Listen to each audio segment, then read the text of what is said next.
saya Maulidiatur Rahmat dengan NIM 2286206008. Di sini saya akan menayangkan sebuah video mengenai rencana pelaksanaan pembelajaran kelas 5, tema 8, subtema 1 pembelajaran 1 untuk memenuhi salah satu tugas ujian akhir semester mata kuliah perencanaan pembelajaran dosen pengampu Ibu Eri Rahmawati SPD MPD. Selamat menyaksikan. Assalamualaikum warahmatullahi wabarakatuh. Hai anak-anak, bagaimana kabarnya hari ini? Apakah hari ini ada yang tidak masuk? Oh, ya hari ini semuanya masuk ya, tidak ada yang tidak masuk. Baik, kalau gitu sebelum kita memulai pembelajaran, ayo salah satu dari kalian bisa dipimpin doa. Ketua kelasnya silakan dipimpin doa terlebih dahulu.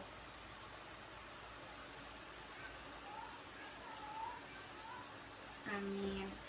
Baik, Ibu ingin menyampaikan sesuatu pada kalian. Kalian harus bisa memanfaatkan waktu, bisa disiplin untuk join meet pembelajarannya Ibu. Walaupun kita dalam keadaan daring, Ibu harap kalian tetap masuk, tidak boleh tidak masuk, dan tepat waktu, karena ini sangat berguna bagi masa depan kalian untuk menggapai cita-cita kalian nantinya. Mengerti? Pintar. Mengerti semuanya ya? Baik. Ibu ingin mengulas sedikit pembelajaran kemarin yang Ibu ajarkan kepada kalian. Ada yang masih ingat mengenai apa? Benar sekali, mengenai pelangi. Ada yang tahu pelangi terjadi setelah apa? Ya, benar, setelah hujan. Kenapa pelangi muncul? Apa ada yang bisa menjawab? Iya, benar sekali.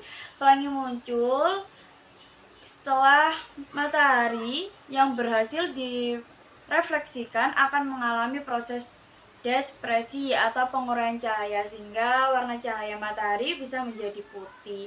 Maka akan terjadilah sebuah pelangi. Oke, kenapa bisa terjadi pelangi? Apa ada yang bisa menjawab? Iya, betul. Adanya pelangi yaitu karena adanya kombinasi pembiasan dan juga karena adanya pantulan dari cahaya matahari pada tetesan air di atmosfer. Benar sekali. Oke, yang terakhir nih. Apakah pelangi bisa disentuh? Ada yang bisa menjawab? Ya, benar sekali jawabannya tidak bisa ya. Pelangi tidak bisa disentuh atau dirasakan karena tidak memiliki keberadaan fisik. Ya, pintar sekali. Oke, hari ini kita akan mempelajari mengenai siklus air. Ada yang tahu apa sih siklus air itu?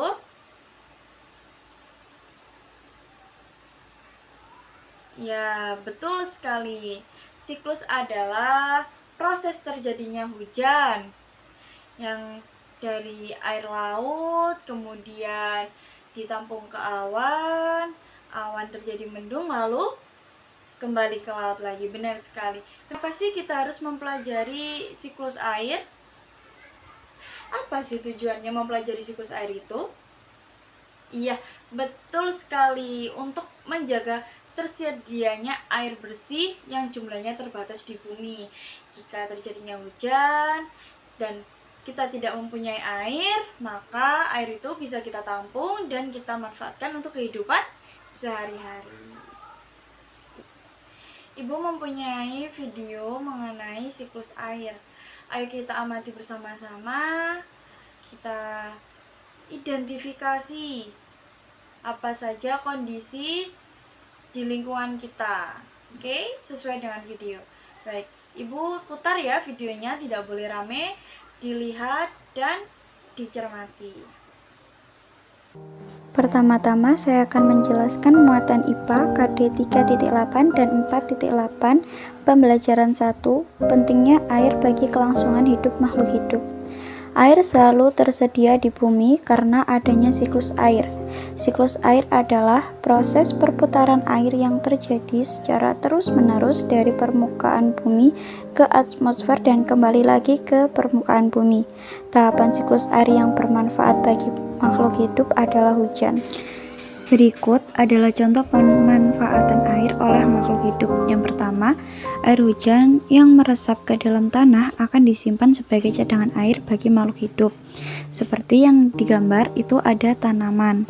Dan yang kedua, air mengalir dan memenuhi sungai-sungai dan danau yang berguna untuk aktivitas makhluk hidup. Bergunanya seperti bisa buat mencuci dan mengaliri persawahan. Dan yang ketiga, ada air di dalam tanah akan diserap oleh tumbuhan untuk proses fotosintesis. Jadi air ini juga sangat berguna bagi tumbuhan, yaitu untuk proses fotosintesis. Kemudian yang terakhir, air menjaga kelembapan suhu dan iklim di bumi. Jadi banyak sekali manfaat air ini bagi kehidupan manusia. Kemudian menjelaskan terjadinya siklus air.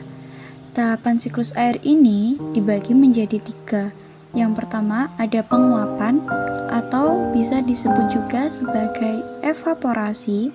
Yang kedua ada pengembunan atau yang biasa disebut sebagai kondensasi. Dan yang terakhir ada hujan, yaitu presipitasi. Ayo perhatikan penjelasan siklus air berikut ini. Tahapan pertama dimulai dari evaporasi, yaitu air di permukaan bumi mengalami penguapan oleh panas. Kemudian uap air menuju atmosfer. Uap air di atmosfer mengalami pengembunan membentuk awan-awan. Proses ini disebut sebagai proses kondensasi. Selanjutnya, awan-awan yang semakin tebal mengandung banyak titik-titik air dan akhirnya saling bergesekan. Kemudian, titik-titik air jatuh menuju permukaan bumi dalam bentuk hujan atau salju. Selanjutnya, aliran air dari hujan atau salju yang mencair bergerak menuju danau atau lautan, dan proses siklus air akan terulang kembali. Menjelaskan keberadaan air di permukaan bumi. Di daratan, air hujan dapat langsung mengalir ke sungai atau danau, dan ada juga yang diserap oleh tanah. Proses penyerapan air ke dalam tanah dinamakan infiltrasi. Sungai merupakan sumber air yang banyak dimanfaatkan oleh makhluk hidup. Sungai terbentang dari hulu hingga hilir. Hulu merupakan bagian awal terbentuknya sungai. Hulu sungai berasal dari wilayah pegunungan. Bagian hulu biasanya memiliki mata air. Hilir merupakan bagian akhir sungai yang terletak berdekatan dengan laut. Sungai mendapatkan air dari mata air, aliran air dalam tanah, dan aktivitas masyarakat. Pada hari yang terik, panas matahari mengakibatkan air sungai menguap. Hal ini berdampak pada berkurangnya persediaan air sungai. Terlebih saat musim kemarau, jumlah air yang menguap jauh lebih banyak sehingga mengakibatkan kekeringan. Oleh karena itu, kita harus menghemat persediaan air kita. Berikut ini adalah contoh pemanfaatan sungai. Yang pertama, sungai sebagai sarana transportasi air. Dan yang kedua, sungai sebagai pengairan sawah. Kemudian, yang ketiga, ada sungai sebagai media tambak ikan dan udang.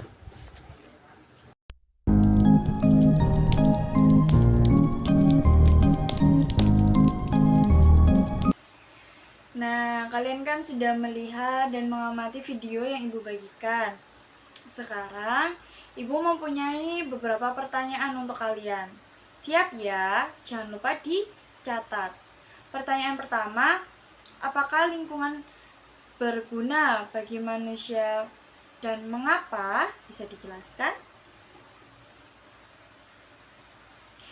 Betul sekali. Lingkungan berguna bagi manusia karena lingkungan menyediakan semua kebutuhan hidup manusia. Baik, siap-siap lagi ya untuk pertanyaan kedua. Keuntungan apa saja sih yang diperoleh manusia jika menjaga lingkungan? Ada yang bisa menjawab lagi? Nah, betul sekali. Jika manusia menjaga lingkungan, semua kebutuhan hidup manusia dapat tercapai. Betul. Kemudian pertanyaan ketiga, apa akibatnya jika manusia tidak menjaga lingkungan? Benar. Jika manusia tidak menjaga lingkungan, lingkungan menjadi rusak dan tidak memberikan manfaat, bahkan dapat memberikan kerugian dan bencana bagi manusia. Seperti apa? Ada yang tahu? Iya, seperti banjir, tanah longsor, dan masih banyak lagi. Nah, sekarang Ibu ingin kalian mengamati bagaimana kondisi lingkungan di sekitar kita saat ini. Tuh, kondisi lingkungan kita saat ini itu dalam keadaan tidak baik-baik saja. Karena apa? Karena banyak manusia yang buang sampah sembarangan. Akhirnya terjadilah banjir dan bencana di mana-mana. Jadi Ibu harap kalian harus membuang sampah di tempatnya, tidak boleh buang sampah sembarangan ya. Nanti akan terjadi banjir. Kalau terjadi banjir, kalian mau tinggal di mana? Oke? Setelah itu, Ibu mempunyai sebuah puzzle buat kalian mengenai siklus air. Ibu contohkan ya. Oke, nanti videonya Ibu akan tayangkan di sini juga. Dan waktu kita offline, kita akan praktek menyusun puzzle tersebut. Setuju? Ayo kita menyusun puzzle terlebih dahulu ya. Yang pertama,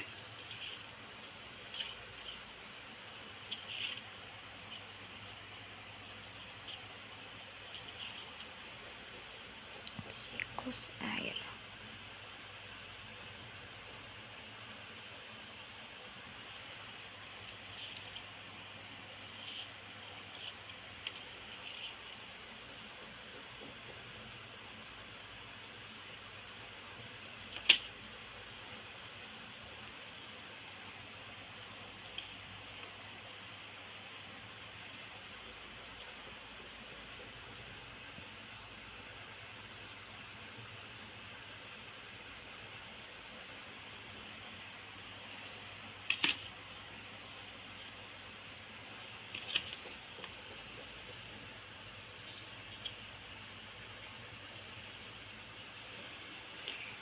Nah, sudah jadi. Siklus air yang pertama terjadinya proses presipitasi, di mana air hujan jatuh dan kemudian menuju laut dan menguap, disebut evaporasi. Kemudian terjadilah mendung yang disebut kondensasi. Dan kemudian ada proses transpirasi, yaitu penguapan yang dilakukan oleh tumbuhan. Kemudian menuju ke awan mendung juga, dan terjadinya hujan. Dan terjadi berulang-ulang kali. Sekarang Ibu ingin kalian bertanya. Kita saling umpan balik ya. Ibu ingin kalian bertanya kepada Ibu mengenai manfaat air. Silakan. Nah, pertanyaan bagus sekali. Apa saja manfaat air bagi manusia dan tumbuhan? Benar. Ibu akan menjawab ya. Manfaat air bagi hewan adalah untuk tempat hidup, membersihkan tubuh, dan minum.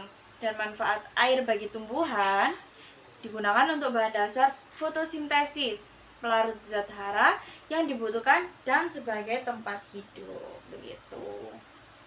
Sekarang Ibu ingin kalian membaca di buku kalian yang bertema Demi Air Bersih. Ibu kasih waktu 15 menit untuk membaca ya. Oke, sudah ya. Sekarang Ibu ingin kalian menuliskan mengenai peristiwa-peristiwa yang terdapat pada teks dalam bentuk peta pikiran. Sudah tahu apa itu peta pikiran? Belum tahu ya? Ibu akan menayangkan sebuah video mengenai peta pikiran. Dilihat, dicermati, dan diamati ya agar paham apa itu yang disebut peta pikiran. Oke? Mengidentifikasi peristiwa dalam teks non-fiksi. Teks non-fiksi adalah teks yang dibuat berdasarkan fakta, realita, atau hal-hal yang terjadi dalam kehidupan sehari-hari. Contoh teks non-fiksi yaitu biografi, karya ilmiah, laporan berita, dan tulisan sejarah. Biasanya, teks non-fiksi berisi informasi-informasi tentang suatu peristiwa. Kita dapat mencari dan menentukan peristiwa dengan mengidentifikasi suatu teks. Salah satu cara mengidentifikasi teks adalah dengan membaca, kemudian mencatat gagasan pokoknya. Catatan yang kita buat akan lebih mudah diingat kembali jika disajikan dalam bentuk peta pikiran. Isi teks biasanya terdiri dari beberapa paragraf, dan di dalam paragraf ada beberapa kalimat. Isi teks akan lebih mudah diingat apabila ditulis dalam bentuk peta pikiran. Peta pikiran adalah suatu bagan yang digunakan untuk menggambarkan berbagai gagasan suatu teks. Ayo perhatikan contoh peta pikiran berikut ini.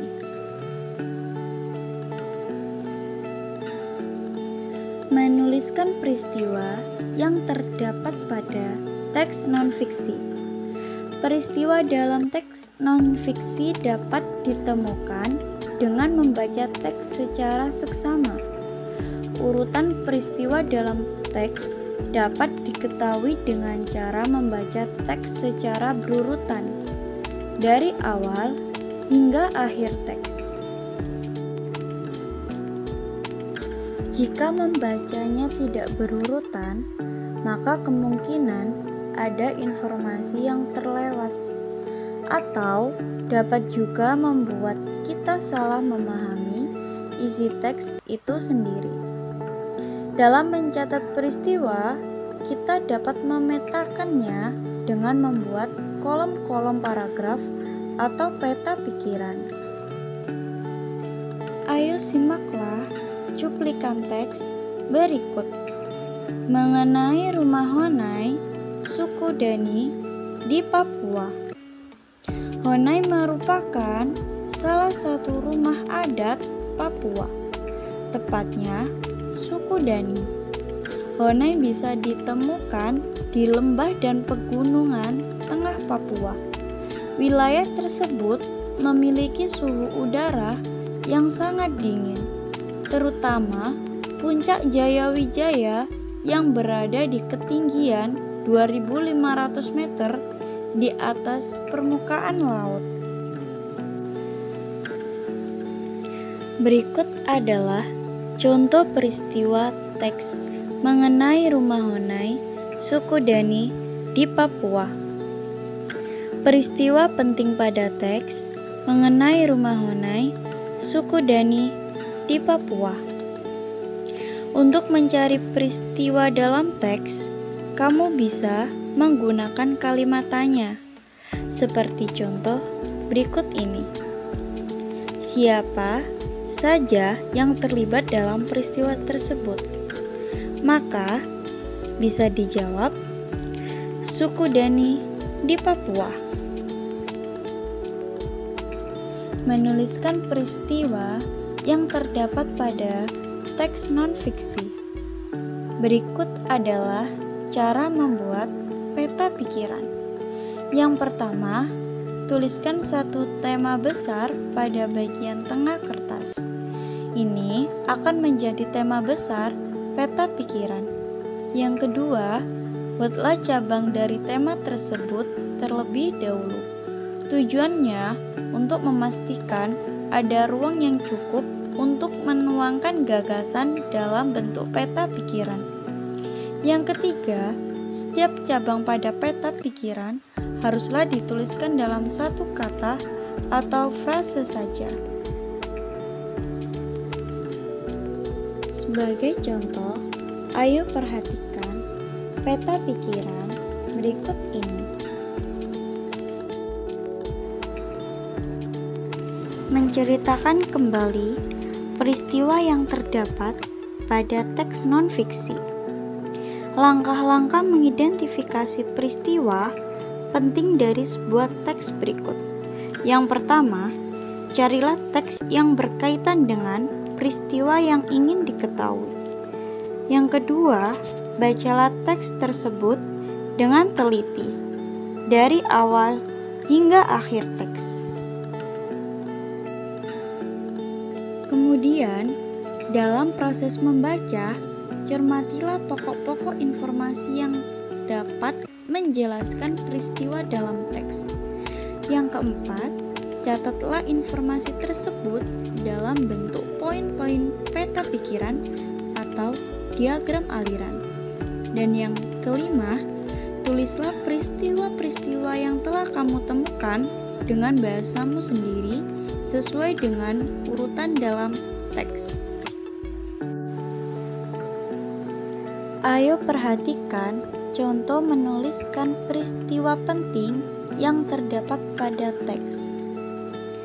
Kamu dapat menggunakan kata tanya untuk mendapatkan pokok-pokok informasi pada teks. Mendiskusikan peristiwa yang terdapat pada teks non-fiksi. Teks non-fiksi memiliki beragam jenis, seperti artikel, tajuk rencana, opini, biografi, reportase, pidato, dan iklan. Teks non-fiksi berisi informasi faktual atau kenyataan, atau berdasarkan hasil pengamatan pengarangnya.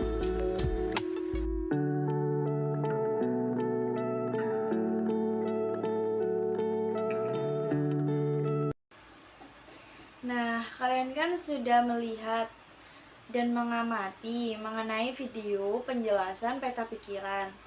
Berarti kalian sudah tahu ya apa itu peta pikiran, dan kalian bisa mengerjakan tugas yang ibu berikan.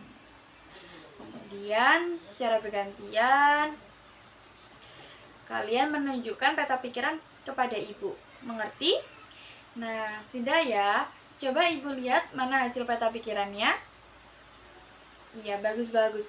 Habis ini ibu bikin beberapa kelompok ya. Setiap kelompok terdiri dari 4-5 siswa, oke? Terus untuk tugasnya, ibu mempunyai 3 pertanyaan. Yang pertama, apa fungsi air bagi manusia? Dicatat ya. Kemudian yang kedua, apa fungsi air bagi hewan? Dan yang ketiga, apa fungsi air bagi tumbuhan? Oke? Oke, itu pertanyaannya ya. Dijawab dengan menggunakan peta pikiran. Nanti waktu kita offline kita bahas bersama-sama. Untuk itu dikerjakan dulu. Nanti kita akan tukar sama kelompok lain untuk menjawab dan mengoreksinya bersama-sama.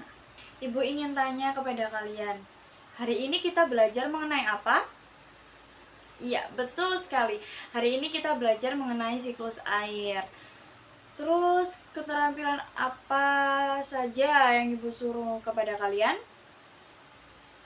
Benar sekali, yaitu berdiskusi dan membuat peta konsep sesuai dengan pertanyaan yang sudah ibu berikan ya. Kemudian hari ini pembelajarannya sangat menyenangkan atau membosankan ya mengenai siklus air ini? Oh, pembelajaran hari ini sangat menyenangkan ya, berarti tidak membosankan.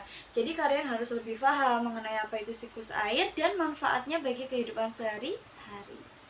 Ibu mempunyai tugas buat kalian ya, yaitu mengidentifikasi kegiatan-kegiatan yang kalian lakukan sehari-hari di rumah, mulai dari bangun tidur sampai akan tidur lagi. Dikerjakan ya, itu tugas kalian di rumah bersama orang tua.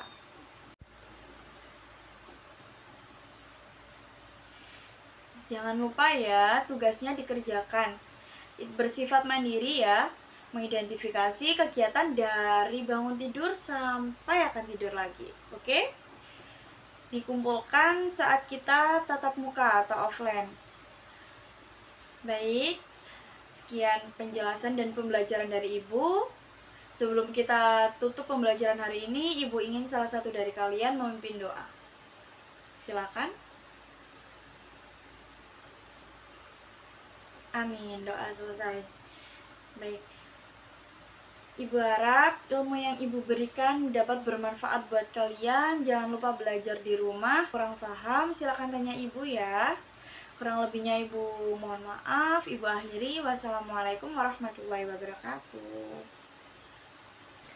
Sekian reka adegan rencana pelaksanaan pembelajaran yang bisa saya tampilkan. Kurang lebihnya saya mohon maaf. Wassalamualaikum warahmatullahi wabarakatuh. Terima kasih.